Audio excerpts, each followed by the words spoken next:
अस्सलाम वालेकुम नादरीन, आप यूट्यूब चैनल देख रहे हैं। मैं इमरान खान हूँ। अल्लाह ताला की कुदरत कैसी है, लोग झूठ बोलते हैं और पकड़े जाते हैं, धोखा देते हैं कौम को और पकड़े जाते हैं और बार बार पकड़े जाते हैं, फिर भी झूठ बोलने से बाज नहीं आते।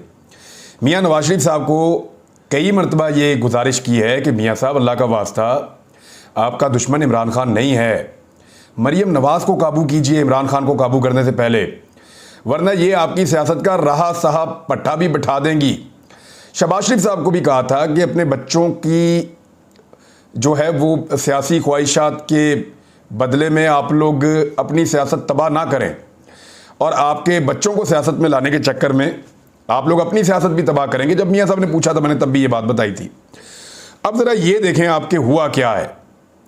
मरीम नवाज साहिबा उन्होंने एक ट्वीट किया, पहले वो ट्वीट आपको मैं पढ़ के सुनाता हूँ ताकि आपको ज़्यादा बेहतर अंदाज में मामला समझ आएगा। मरीम नवाज शरीफ साहब की बेटी PMLN की नायब सदर फरमाती हैं ये साइफर सिर्फ एक कागज़ का टुकड़ा नहीं, वाह वाह वाह, बल्कि रियासत पाकिस्तान की अमानत है। कौमी अमानतों में ख़यानत करके रियासत के मफादात को पामाल करने वाले को निशाने इबरत बनाना चाहिए ताकि फिर किसी फॉरेन एजेंट को डॉलरों के एवज सियासी भेस बदल कर मुल्क को नुकसान पहुंचाने की हिम्मत ना हो। यह है मरीम नवाज साहिबा का एक ज़बरदस्त मौक़िफ़। इसके अलावा भी कुछ फरमा रही हैं, सुन लें ज़रा, छोटा सा है वो भी।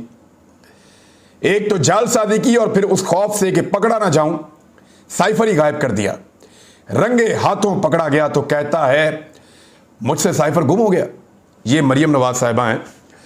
अब मरीम नवाज साहिबा चंद महीने पहले क्या फरमा रही थी ये ज़रा सुने, मैं भी एक दफ़ा दोबारा सुनता हूँ, आप भी सुने। ये एक खत लेकर आ गई और वो भी जाली खत जिसका कोई वजूद नहीं है। खत के तो सारे कंटेंट्स आपने खुद बता दिए आवाम को, तो वो खत नहीं आपने दिखाया।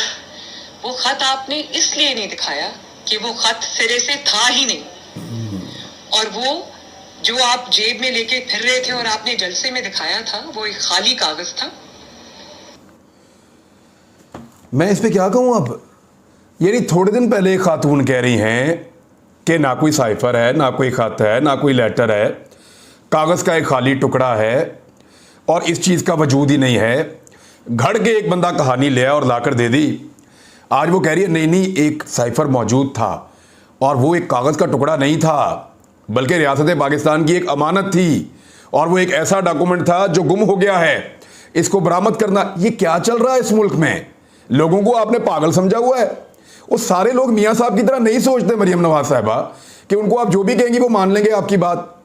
भाई लोग दिमाग से सोचते हैं और लोग दिमाग से सोचने के बाद फैसला करने का उनका इख्तियार भी है और वो उसके बारे में अपनी राय भी कायम करते हैं इंडिपेंडेंटली।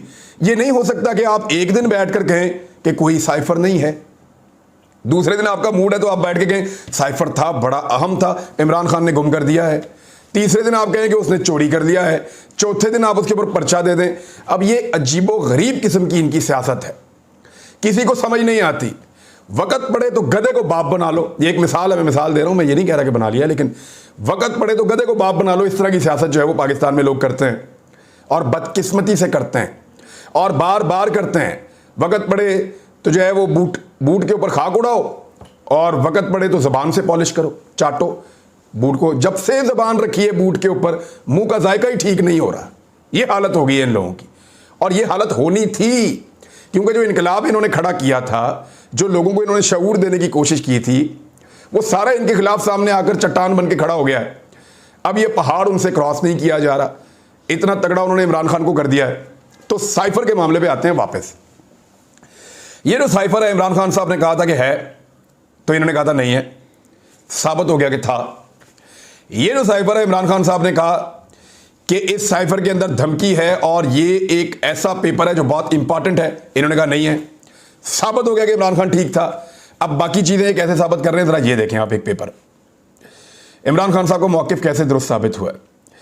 ये जो साइफर है वो, इसके ऊपर एक समरी जारी की गई है, समरी फॉर द कैबिनेट, कि जनाब ये जो recommendation of the sub committee of the cabinet, और कैबिनेट ये कह रही है कि जनाब जो साइफर इमरान खान साहब ने जो है वो इधर उधर कर दिया या गुम कर दिया, उसके ऊपर अब तहकीकात की जाएंगी। और उसमें ये लिखा है paper Washington cipher number 10678 dated 7 मार्च 2022 फिर सच साबित कर दिया। इमरान खान साहब कह रहे थे कि अमेरिकी धमकी अमेज साइफर जो है वो आया था 7 मार्च को और तहरीक अदम एतमाद पेश की गई थी 8 मार्च को। अब ये जो लेटर है कैबिनेट का, यानी ये वैसे भी लिख सकते थे कि एक साइफर गुम गया है, डेट लिखे बगैर भी लिख सकते थे, सिर्फ साइफर का नंबर लिखकर भी लिख सकते थे कि एक साइफर गुम गया है, लेकिन अल्लाह ताला बेनकाब करता है ना। इमरान खान फिर सच्चे साबित हो गए। कैसे? इमरान खान साहब ने कहा था कि 7 तारीख को साइफर आया था, 8 तारीख को इन्होंने हुक्म पूरा करते हुए तहरीक अदम एतमाद जमा करवाई और बाद में ग्रेजुअली इन्होंने तहरीक अदम एतमाद कामयाब की और इस तरीके से उन्होंने पाकिस्तान में रिजीम चेंज ऑपरेशन मुकम्मल कर लिया। और उससे पहले जिसकी मुलाकातें गैर मुल्कियों के साथ होती रहीं और किस किस तरह होती रहीं और फिर वो क्या रोल प्ले करते रहे, वो सारा भी जो इमरान खान साहब ने कहा था वो भी साबित हो रहा है। तो ये हमेशा कहते थे नहीं नहीं नहीं कोई 7 तारीख को साइफर नहीं आया। आज खुद लिखकर इन्होंने बताया। एक तो इन्होंने कहा वो कागज का टुकड़ा नहीं था, मान लिया। फिर इन्होंने कहा कि जो साइफर था वो एक कौमी अमानत थी और एक बड़ा इंपॉर्टेंट डॉक्यूमेंट था, इमरान खान ने कहा था, इन्होंने मान लिया। इमरान खान ने कहा था 7 तारीख को आया, ये नहीं मान रहे थे, अब लिख के मान रहे हैं। पहले नहीं मान रहे थे, अब लिख कर मान रहे हैं कि जनाब बिल्कुल 7 तारीख को आया था। और अब ये कह रहे हैं ना कि गुमा है या इधर उधर हो गया है। ये याद रखिएगा मेरी बात, ये साइफर भी कहां से निकलेगा आपको लग पता जाएगा। ये इन्हीं के पास से निकलेगा जिनके बारे में इमरान खान साहब ने कहा था कि इसी ने उठाई है, इसी ने उठाई। इसकी जब इंक्वायरी करेंगे ये सारे फंसेंगे। ना सिर्फ ये फंसेंगे बल्कि वो भी फंसेगा जो प्राइम मिनिस्टर हाउस के अंदर डॉक्यूमेंट्स को इधर से उधर और उधर से उधर कर रहा था। यानी मैं आपको बताता हूं, जब हम साइफर देखने के लिए गए, वजीर आजम का आखिरी दिन था प्राइम मिनिस्टर हाउस में, मैं और अरशद शरीफ साहब जो हैं और साबिर शाकिर साहब, हम 3 लोग मदद हो गए कि हमें साइफर दिखाया जाए, हम देखना चाहते हैं। और हम उन्हें बार बार कह रहे थे कि हमें दिखाया जाए, लेकिन हमें बहुत ताकतवर लोग जो है वो ये कह रहे थे वहां पे बार बार कि उसको मत देखें, इट कैरीज वेट, इसका एक बोझ है जो आप नहीं उठा सकते। तो अरशद शरीफ साहब ने और मैंने कहा कि ये क्या कह रहे हैं। तो फिर अरशद शरीफ साहब ने कहा यार बोझ देखेंगे बाद में जो आएगा, पहले साइफर तो देखें उसमें लिखा हुआ क्या है। तो वो जो है वो साइफर तब भी वहां पे नहीं था, वो तब भी किसी ने गायब कर दिया था, वो लेके निकले हुए थे। यानी वो किसी को कोई चीज दिखाने के लायक ही नहीं समझते थे। तो जो प्रेसिडेंट वाली कॉपी थी वो दी गई थी स्पीकर को, और वो जो कॉपी है वो गई हुई है चीफ जस्टिस ऑफ पाकिस्तान के पास।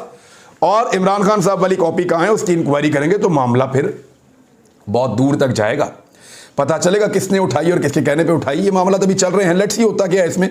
ये सारी वो चीजें जो मुबैना तौर पे सामने आ रही हैं सोशल मीडिया पे भी और इन्हीं ऑडियो कॉल्स के अंदर भी। एक और बड़ा सवाल है, क्या इसके ऊपर कोई जुडिशियल इंक्वायरी करवाई जाएगी अब? और इंक्वायरी किस चीज की होगी? या चले जुडिशियल इंक्वायरी हो जाती है, सुप्रीम कोर्ट ऑफ पाकिस्तान इसकी तहकीकात कर दे। फवाद चौधरी साहब तो यही कह रहे हैं वहां पे करवा ले इसकी तहकीकात। लेकिन इसकी जो भी तहकीकात होगी वो शुरू यहां से होगी कि ये ऑडियो कैसे लीक हुई। ये बहुत सीक्रेट ऑडियो है प्राइम मिनिस्टर ऑफिस की, ये लीक हुई है, पहले इसकी इंक्वायरी होनी चाहिए।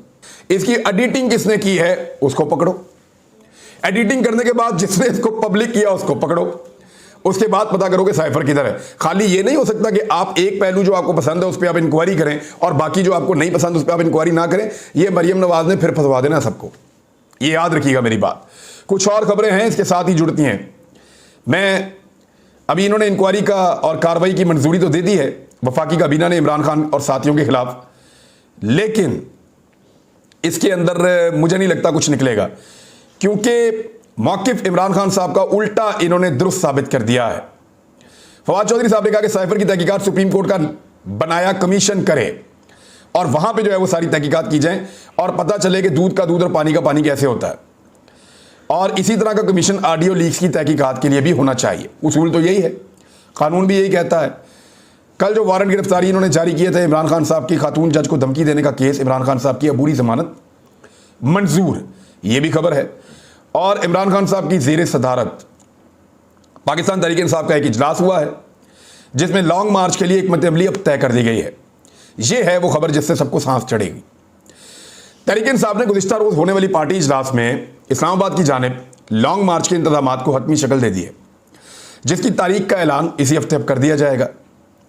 चेयरमैन पीटीआई इमरान खान के ज़ेर सदारत इजलास में हुकूमत की जानिब से एहतजाज को रोकने के लिए तशद्दुद के इस्तेमाल के इम्कान और 25 मई जैसी सूरत से निपटने के लिए हिकमत अमलियों पर गौर किया गया। ज़राए का कहना है कि पीटीआई की जानिब से लॉन्ग मार्च की तारीख का ऐलान होने के साथ ही इस हवाले से तयशुदा हिकमत अमलियों पर अमल दरामद का आगाज़ किया जाएगा। इजलास में यह भी फैसला किया गया कि एहतजाज के लिए वफाकी दारुल हुकूमत और करीबी इलाकों में पार्टी को फौरी तौर पर फ़ाल किया जाएगा, क्योंकि इन इलाकों के कारकुनान एहतजाज में ज़्यादा वक्त गुजार सकते हैं। यह फैसला भी किया गया कि इमरान खान पेशावर और फैसलाबाद डिवीज़न में कन्वेंशन से भी खिताब करेंगे इसी हफ्ते में, जहां वो पार्टी ओहदेदारों को जिम्मेदारियां सौंपेंगे और उनके अहदाफ से उनको आगाह करेंगे। पीटीआई की जानिब से जारी बयान के मुताबिक इमरान खान ने अवाम पर जोर दिया कि वो महंगाई और माशी बदहाली है उसके खिलाफ बाहर निकलें। अब एक और चीज़ मैं आपको बताता हूँ, मंजूर वसान और समा टीवी क्या कम्बिनेशन है। ये मंजूर वसान वो आदमी है जो थोड़े दिन पहले हमारे सिंध के बहन भाइयों को डूबते हुए देख रहा था तो कश्ती में बैठकर कह रहा था वाह वाह मुझे तो वेनिस याद आ गया।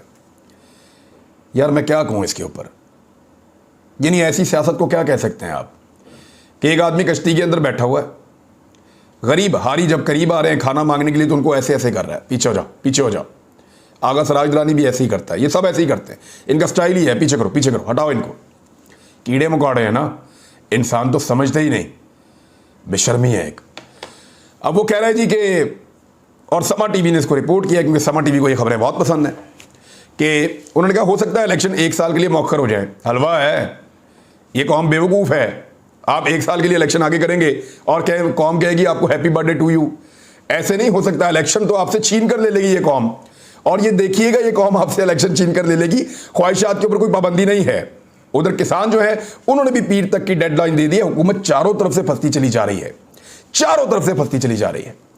किसानों ने कहा जी कि पीर वाले दिन हमारे मुतालबात अगर मंजूर ना किए गए तो ये है डेडलाइन, और 5वें रोज में उनका धरना दाखिल हो गया है। डेडलॉक बरकरार है, मुज़ाकरात में बातचीत किसी नतीजे पर नहीं पहुंची। अच्छा मैं एक चीज़ आपको बता दूं, इन किसानों की क़यादत के अंदर कुछ बंदे ताकतवर लोगों के भी हैं, ये मैं आपको पक्की खबर दे रहा हूं। ये जो किसानों का एहतजाज है इसकी क़यादत के अंदर कुछ बंदे, नाम मैं नहीं ले रहा, वक्त आएगा तो लूंगा, वो ताकतवर लोगों के भी है और पीएमएलएन से बैकडोर चैनल राब्ते में भी है, और वो लगातार कोशिश कर रहे हैं कि कुछ भी करके मायूसी फैला के किसानों को यहां से वापस ले जाया जाए। लेकिन किसान डटे हुए हैं, और वो जो ओहदेदार हैं वो बेचारे इस वजह से ये खुल के काम कर नहीं पा रहे क्योंकि उनको किसानों के ओहदेदार के तौर पे भी रहना है, बड़े तगड़े ओहदेदार हैं, लेकिन वो ये कर नहीं पा रहे। किसान डट गए हैं, मामला जो है वो अब पीर पे चला गया है। देखना ये है कि इसमें से निकलता क्या है। खालिद हुसैन ने कहा कि राणा सनाउल्लाह के लहजे में तलखी थी और उन्होंने मुलाकात में कहा कि रेड जोन में आए तो कहीं ऐसा ना हो इमरान खान के लिए की जाने वाली तैयारी मैं आपके ऊपर प्रैक्टिस कर लूं। मैंने उन्हें बताया कि किसान डरने वाले नहीं हैं। राणा सनाउल्लाह याद रखें हुकूमत आनी जानी चीज़ है और फिर आपको भी फ़र्क पता चल जाएगा। मुतालबात ना माने तो आपकी तैयारी, आप अपनी तैयारी करें, हम आ रहे हैं। ये किसानों ने कहा है राणा सनाउल्लाह को। अब एक नया सर्वे आया है और ये एप्सोस पाकिस्तान के कंज्यूमर कॉन्फिडेंस का एक सर्वे है, उसकी एक तीसरी सहमाई की रिपोर्ट है। पाकिस्तानियों की जो बेरोज़गारी के खौफ का जो इजहार करने वाले पाकिस्तानी हैं जो मईशत से परेशान हैं, उनकी शरह 93% तक पहुंच गई है। यानी पाकिस्तान में सिर्फ 7% ऐसे पाकिस्तानी बचे हैं जो खौफजदा नहीं हैं बेरोज़गारी से, मईशत की जो तबाही इन्होंने फेरी है उससे। 93% पाकिस्तानी इस इम्पोर्टेड हुकूमत से अब डरे हुए हैं। और कुछ और चीज़ें भी हैं, यानी इस समय में माली सूरत हाल को कमज़ोर कहने वालों की शरह 61% हो गई है, जो पहले 43% थी। ख़ुद को जो माली तौर पे मजबूत समझते हैं वो 8% से 2% पे पहुंच गए हैं पाकिस्तान में। और यानी लोग बहुत परेशान हैं। ये पूरा का पूरा सर्वे ऐसी बातें बता रहा है जिसमें पता चल रहा है कि पाकिस्तानी ऐसा लगता है कि इस हुकूमत से हार मान चुके हैं और वो अब हाथ जोड़कर कह रहे हैं कि जान छुड़ा दे कोई इस हुकूमत से हमारी। इस मौका पर जब सब लोग हर तरफ सियासत हो रही है, वहाँ पे सानिया नश्तर बड़ा शानदार काम कर रही हैं और उन्होंने पंजाब काबीना के ज़रिए से 100 अरब रुपए के एहसास राशन रियायत प्रोग्राम की उन्होंने मंजूरी दे दी है। 80 लाख पाकिस्तान के जो घराने हैं पंजाब के, वो इससे मुस्तफ़ीद हो सकते हैं। यानी पंजाब की आधी आबादी इससे तकरीबन मुस्तफ़ीद हो सकती है, आधी नहीं तो आधी से कुछ कम। जो लोग बहुत ज़्यादा गुर्बत की लकीर से नीचे जा रहे हैं वो इस 100 अरब रुपए के एहसास राशन रियायत प्रोग्राम से मुस्तफ़ीद हो सकते हैं। तो अभी आने वाले दिनों में लोगों को दिया जाएगा, लेकिन आने वाले दिनों में ये हुकूमतें रहेंगी या नहीं, ये खुद एक बहुत बड़ा सवाल है। हमारा आज का कैंप जो है, मैं आपको जाते जाते बता दूं, वो मीरपुर आज़ाद कश्मीर में है। और वो इसलिए कि यहाँ के लोगों ने बहुत ज़्यादा दरख्वास्त की कि आप यहाँ पर आएँ और आकर हम भी हिस्सा लेना चाहते हैं अपने सैलाब से मुतासरा बहन भाइयों की मदद के लिए। और जो हमारे लिए हौसला अफजा खबर है वो ये है कि हम 600 मकानात पहले मरले में बलूचिस्तान में बनाने जा रहे हैं, जिसका आगाज़ हम मंगल वाले दिन से वहाँ पे कर लेंगे और आइंदा 1 से 1.5 महीने में आपको 600 घर दिखाएंगे जो हमने बनाए होंगे इंशाअल्लाह।